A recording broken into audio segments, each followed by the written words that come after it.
All right, so we're going to get into this chapter 12 right now, which is called Correlation and Regression. Basically, the theme of this chapter is we're looking to find if there's a relationship between two variables. So we have two variables out there, and we're going to see if there is a relationship.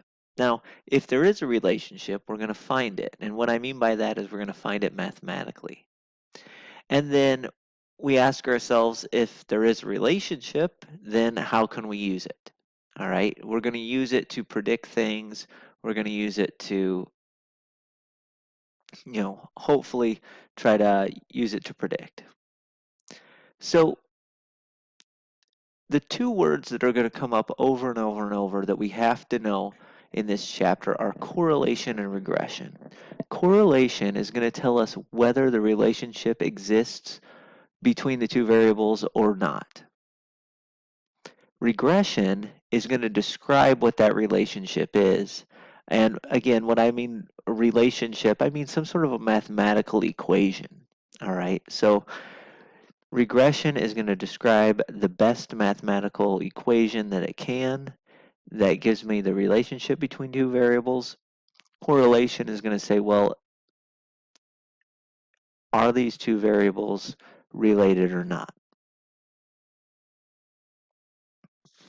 Now, there's a lot of different regression you can do. There's in fact whole classes, multiple classes on regression.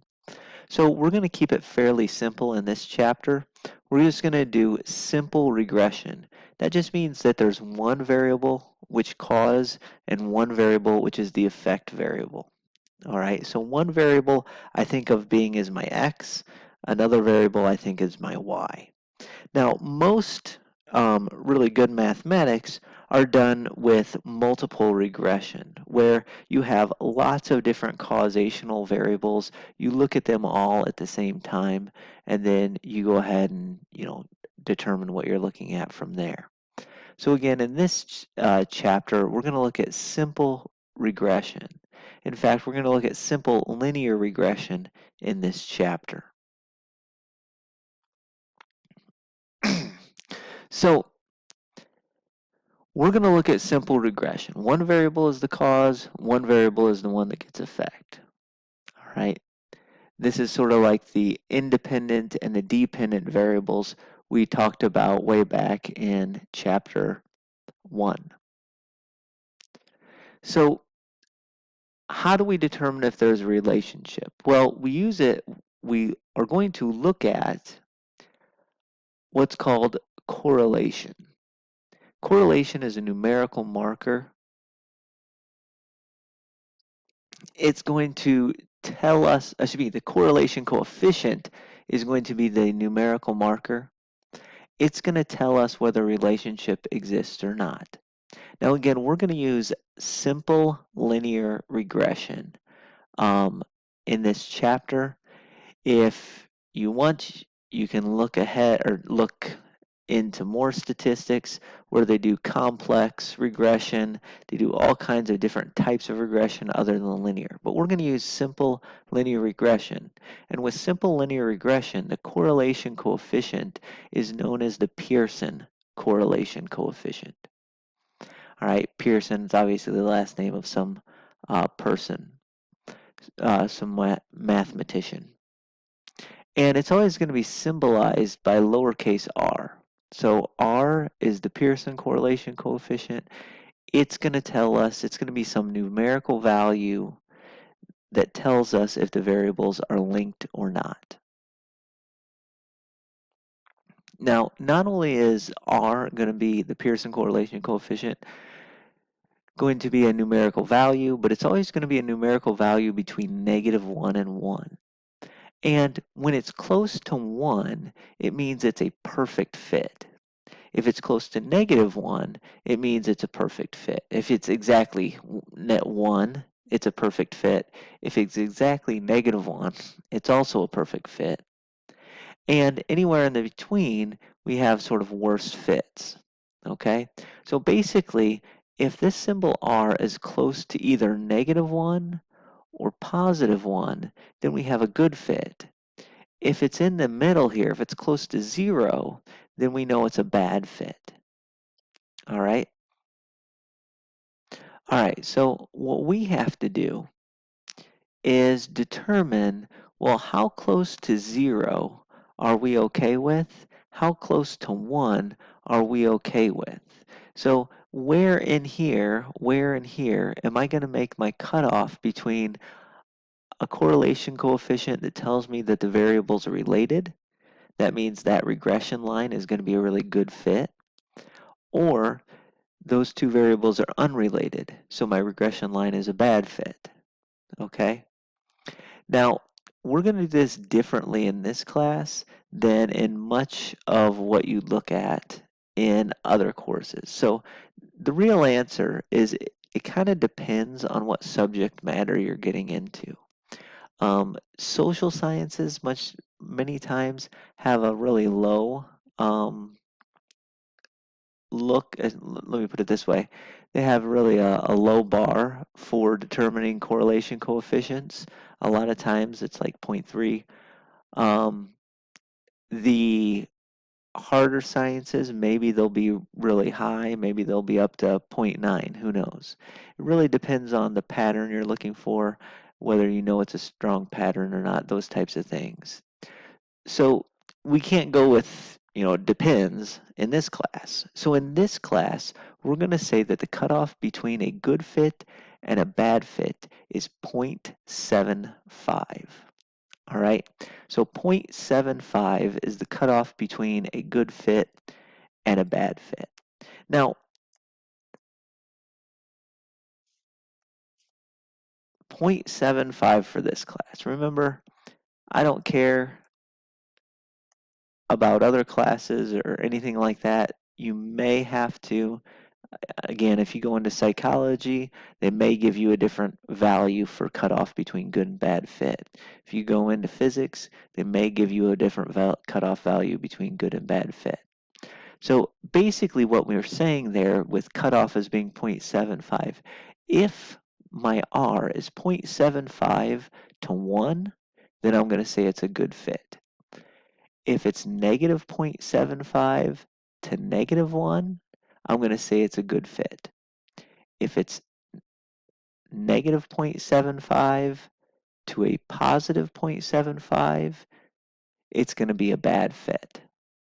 Hopefully that makes sense. So high 0.75 and higher is a good fit in terms of absolute value. In terms of absolute value, from 0 to 0.75 is a bad fit. Okay?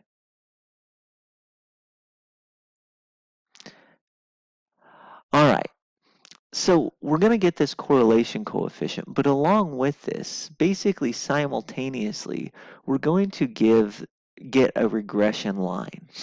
All right?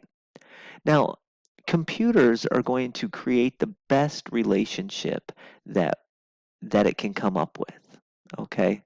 So computers are going to create the best line possible.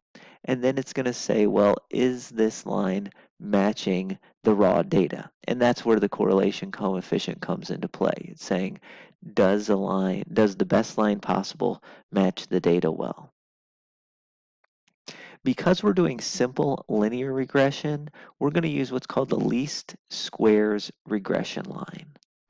And I'll talk about what the least squares does in just a moment, but it suffices to say it gives the line of best fit. All right, so we're going to look at the least squares regression line. Now, one thing I do want to say is, again, just because we've created a line doesn't tell us it's a good fit, right? Correlation tells me whether it's a good fit or a bad fit. Regression line will always be made. Some regression lines will fit really well, others will not. All right, so let's take an example here. We're going to create a least squares regression line and get a correlation coefficient for the following data. All right, now the data that I'm going to show you on the next slide contains Brady scorecard points, and without describing them too much, the higher the value, the stricter the gun laws, And the lower the value, the less strict the gun laws are in a state. So the Brady organization ranks gun laws in states and things like that. They advocate for stricter gun laws, pretty much. And we're going to look at the Brady scorecard points and the violent crime rate. Violent crime rate in 2016, Brady scorecard points are from 2014. So here's an example of some states, all right? So there's 10 states there. Brady scorecard points are going to be our X value. The murder rate is going to be our Y value. I apologize. I misspoke there when I said that should not be violent crime rate. That should be murder rate. That's a typo. All right. So murder rate and Brady scorecard points. There is a slight difference between murder rate and violent crime. So just to be clear there. So we see the Brady scorecard points and the murder rates for Wyoming, Idaho, Indiana, South Dakota, etc., etc. Now, we're going to let Brady scorecard points be our independent variable. We're going to let that be our X, and we're going to put our murder rate as the dependent variable, the Y. Okay, so we think of X changes in X causing Y. Now, that may not be true. We'll talk about that in just a moment, but that's what we'll do. So here's what we do. As always, we're going to put this data in our calculator. And we're going to do it just like we do before. So Brady scorecard points start at -28, go to -19. We're going to put those Brady scorecard points in order in list 1. So we'll just go the Wyoming's Brady scorecard points, Idaho's Brady scorecard points, and so on and so forth.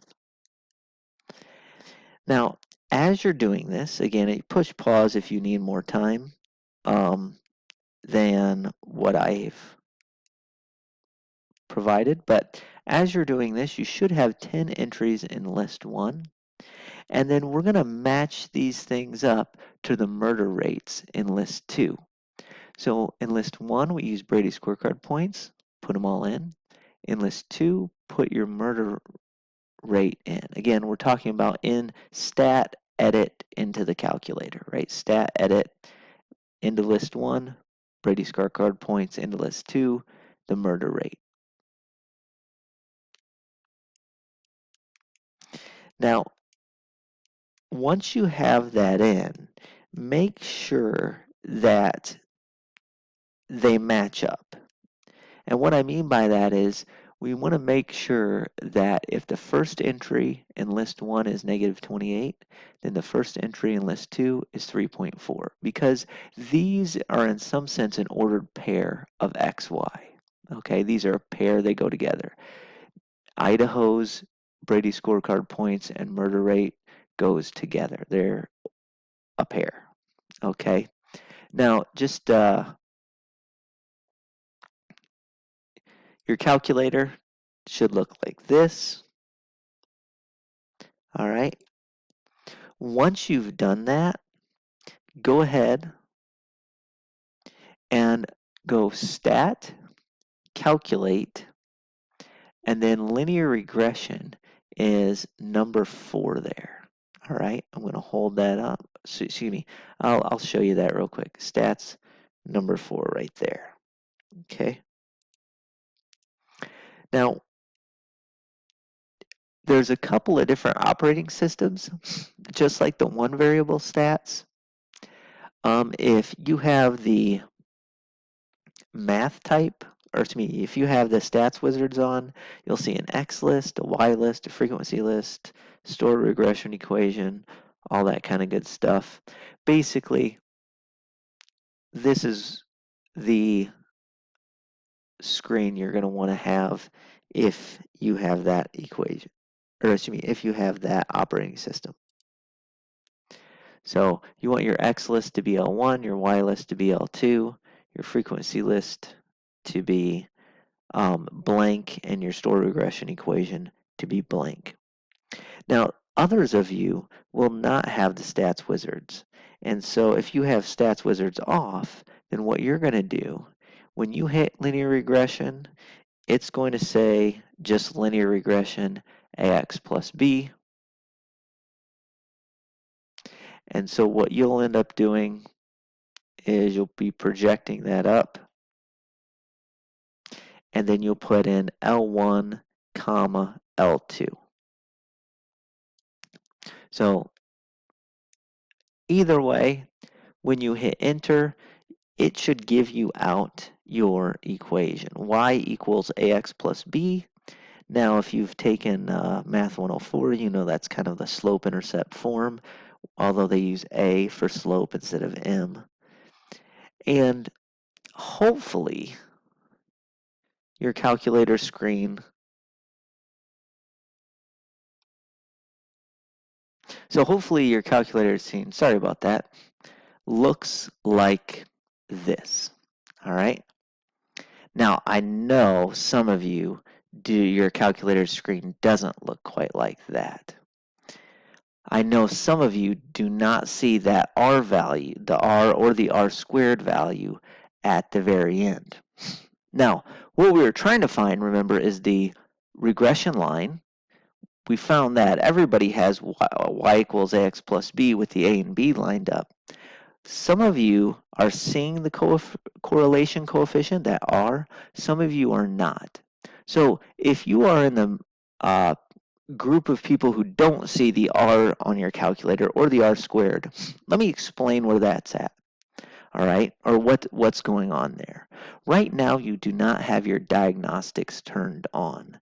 So what you are going to have to do is go into your catalog, which is second and then the 0 button. Scroll all the way down to diagnostics on. That's way down in the D's. You'll see there's a diagnostics off and a diagnostics on. All you have to do is click diagnostics on and then hit enter. So I've clicked diagnostics on, hit enter. It'll say done. And then from now on, when you go and you get your linear regression line, when you go to stats, calculate number 4, and then throw in the L1 comma L2 or the X list L1, Y list L2, you should see your R value. You should see values just like that. All right. Now, this gives me the regression line, but I just want to make sure and make it clear that when you're writing down your answer, write things down as a line. What I mean by that is don't write y equals ax plus b, a equals this, b equals this. Actually write it down like you normally would write down a line. All right, so if you were writing the regression line here on the guided notes, the regression line I'd write as y equals 0.07x plus 4 point, whoops, I just hit my calculator real quick. I apologize for that. 4.65. All right. So write it down as a normal line. Same thing with the R. Now, by the way, on the lines, notice my A and my B, I did go ahead and round that to 2 decimal places. That's what you're going to normally do in this class. Round your coefficient of your X and your constant, so your slope and your Y-intercept, round those to 2 decimal places for this class. All right, just like we normally round everything except for probabilities to 2 decimal places. Probabilities we go to 4. So the R value, we're actually going to round to 4 because it is, in some sense, a probability. All right, what the R value is doing, that 0.7723, that's actually telling you the percent of, or let me say it this way, the proportion of variance in the murder rate that can be explained by the Brady scorecard points. So that's why it is a proportion of some sort, but it's kind of hard to get your head around. It's the proportion of variance over here that can be explained by that variable. All right, so 0.7723. Now notice that 0.7723, that's just above our 0.75. So for this class, we would say that is a good fit. All right, which means that these two variables are correlated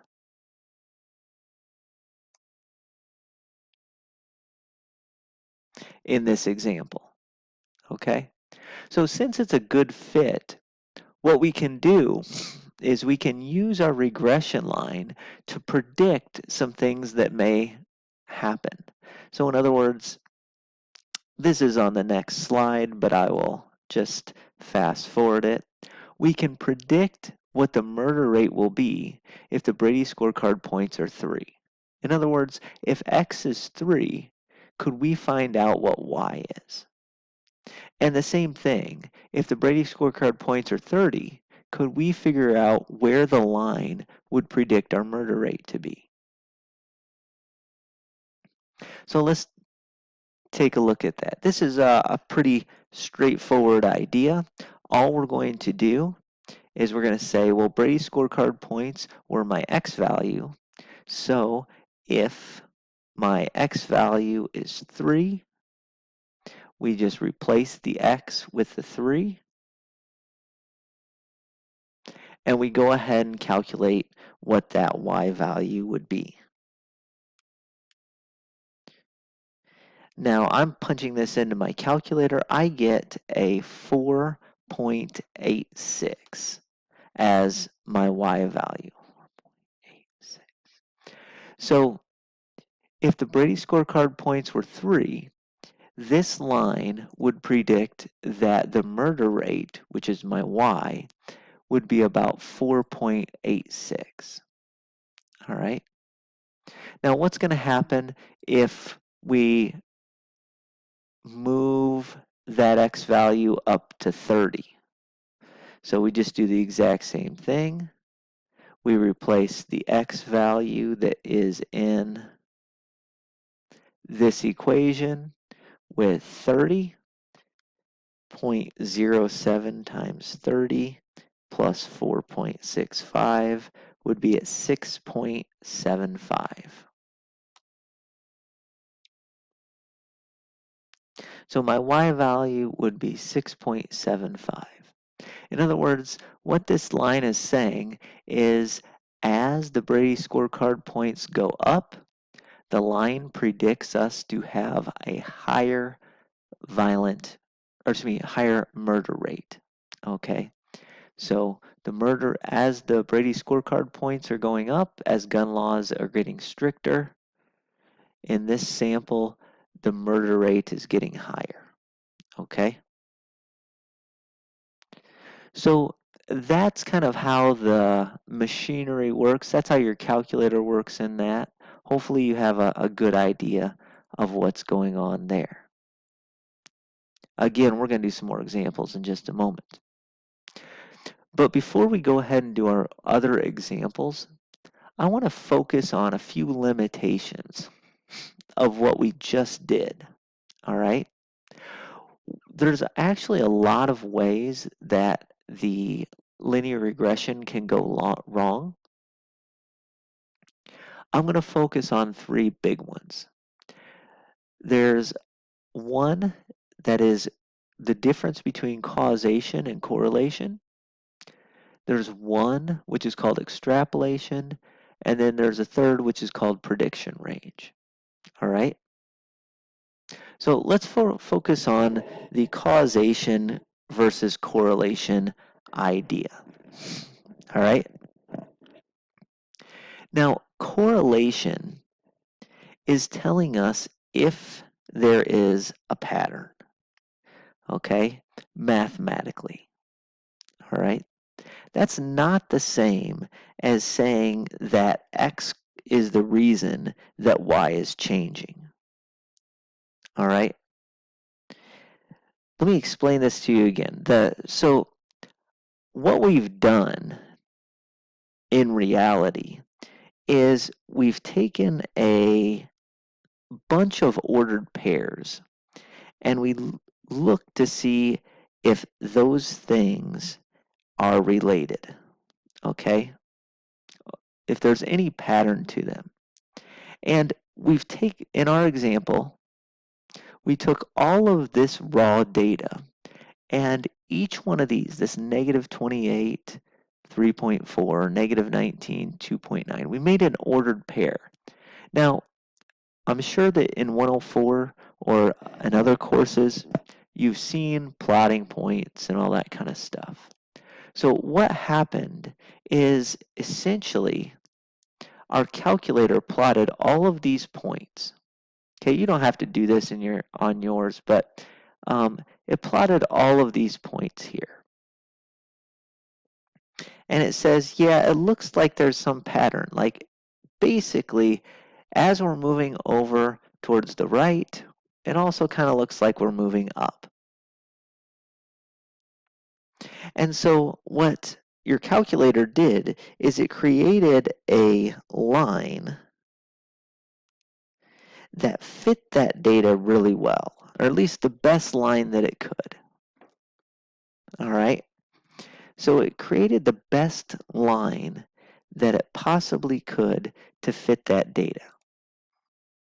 Now, this is what that line actually looks like. Okay. Now, what it is saying is that there's some sort of a pattern here. As I go to the right, it seems like my my y values are increasing. As your x values increase, it looks kind of like my y values are also increasing. Okay, that is not the same thing as saying that we're sure x is the increases in x is the reason that y increased. Let me explain it like this. All right. So correlation just means we see a pattern here. However, maybe that pattern is because x is actually changes in x is causing y to change. However, it may be the case that it's exactly the opposite. Maybe it's the independent variable is really not the independent one.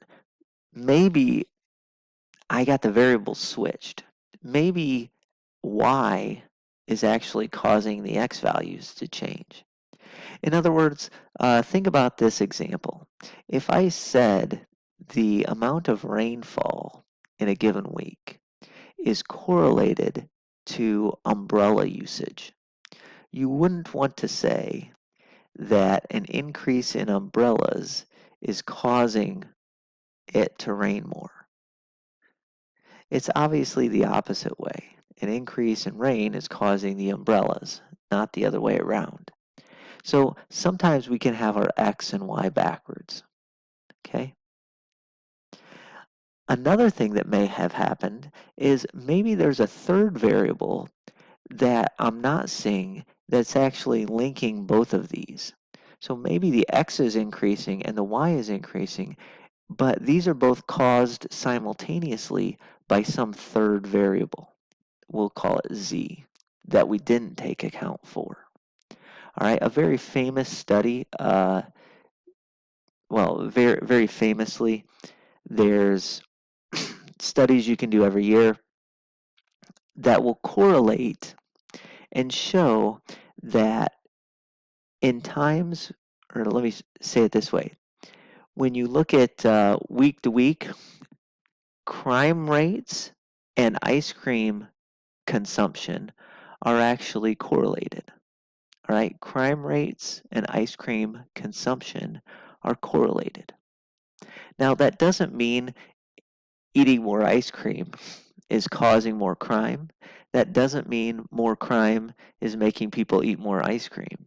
No, there's the third variable that's causing both of these to change is weather.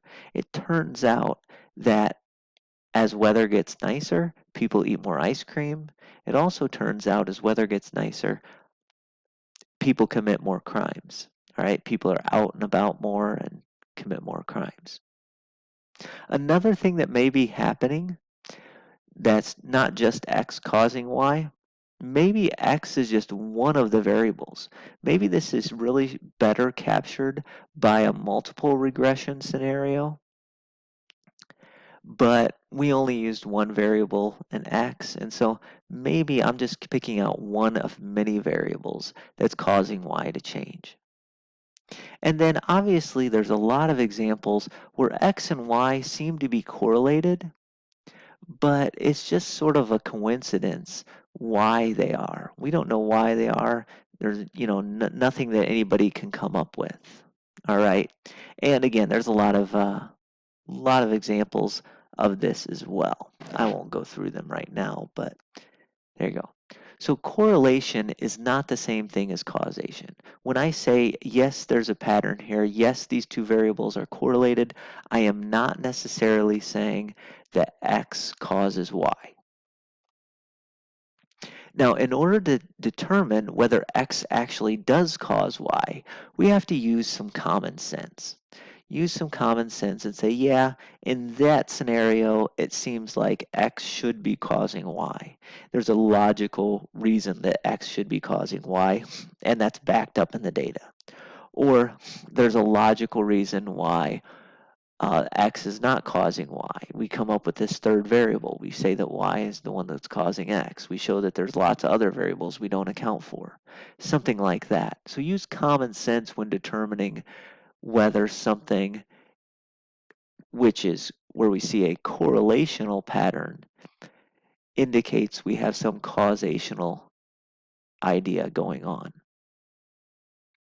Now, the other thing I'd want to say, this is a very famous phrase in statistics. In statistics, you'll hear a lot of people saying, yeah, correlation does not mean causation. And that's true. Correlation and causation are very different things, but we can't be obtuse and just dismiss data that we don't like by saying correlation does not mean causation. All right? We still have to use common sense, even when we're just trying to dismiss something that we don't like. So it's not enough just to say, hey, correlation does not mean causation, so we can ignore all statistical patterns. No, correlation is not the same thing as causation, but we still need to be able to explain statistical patterns. All right, so we can't just use it to dismiss data that we don't like to see. So that's the idea of correlation and causation. Now, the other one of the other misuses that could happen is something called extrapolation. Extrapolation is where we try to predict outside of our known bounds. There are very famous examples of this happening. People would oftentimes predict that, for instance, the world was going to run out of food. Um, Many times people have predicted that, the human population is on this sort of growing trajectory and the food supply isn't up to standard, but then down the road, the food supply would suddenly grow, people would grow more food, et cetera, et cetera. So we don't want to be stuck in an extrapolation moment where I have to try to predict sort of outside of known bounds. Now, what that means for this class is that we're going to use X values to predict. I'm always going to say, hey, predict a Y value given an X value, just like you saw in the first example. So if our X values happen to be between 23 and 68, then I'm not going to want to predict when X is 5. That would be extrapolation because that's too low. That's lower than 23. And I won't want to predict when X is 72 because that's above our 68. So our X values between 23 and 68, then we wouldn't want to predict anywhere below 23, and we would not want to predict anywhere above 68. So let's look at what that means in the context of this gun laws example that we looked at earlier. So our gun laws, our X values went from negative 28 to positive 56. So we would not want to predict at, for instance, negative 50. We wouldn't want to predict at negative 30. We would not want to predict anywhere above 56 either. We wouldn't want to predict at, say, 70 or 60 or 100 because that would be too high of an X value. Notice I don't care about where the Y values are at. I'm just saying because we're going to predict using X values. So basically, I don't want to predict anywhere below negative 28 or anywhere above positive 56. All right. So that's the idea of extrapolation. Now, one thing I want to say about this is that I'm never going to give you a situation where I try to trick you, like on a test or a homework or something like that. If I ask you a question about extrapolation, I'll ask you it directly. I'll say, for instance, where should we predict here? Or which ones of these should we predict due to extrapolation, and which ones of these x values should we not predict due to extrapolation? So that's kind of how I'll phrase it on the test. If I said, hey, predict at x equals 17, 17 is going to be a fine value to predict at. Okay. All right, the last little issue that we're going to look at, like I said, there's a lot of issues, but I'm going to look at these three, is the idea of prediction ranges. All right. Now, we predicted the murder rate when the Brady scorecard points were 3. All right. Hopefully you remember that. We predicted a 4.86 murder rate when the Brady scorecard points were 3.